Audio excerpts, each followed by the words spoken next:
আমাকে ভুলে যেও না। সত্যিকারের ভালোবাসার গল্প যেন কখনো কখনো সিনেমাকেও হার মানায়।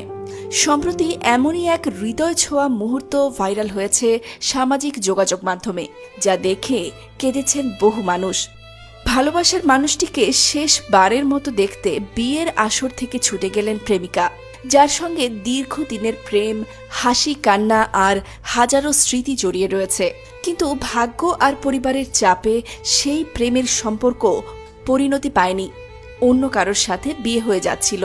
তাই বিয়ের মাত্র 2 ঘন্টা আগে লাল বেনারসি গায়ে গয়না পরে সেই তরুণী ছুটে যান তার প্রেমিকের কাছে, শেষবারের মতো তাকে জড়িয়ে ধরে কাঁদতে থাকেন। দুজনের চোখে ছিল অশ্রুঝরা ভালোবাসা আর একে অপরকে না পাওয়ার যন্ত্রণা। শেষ বিদায়ের কান্নায় লুকিয়েছিল হাজারো না বলা কথা। হয়তো এইটুকুই ছিল তাদের ভালোবাসার শেষ অধ্যায়। সেই আবেগঘন বিদায় মুহূর্তের একটি ভিডিও সামাজিক যোগাযোগ মাধ্যমে ছড়িয়ে পড়ে রাতারাতি ভাইরাল হয়ে যায়।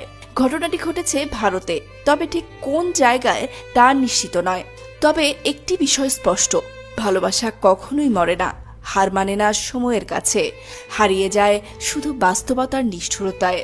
হয়তো আজ তারা একসাথে নেই, তবুও ইতিহাস হয়ে থাকবে এই প্রেম, যেটা শুরু হয়েছিল ভালোবাসায় আর শেষ হলো চোখের জলে।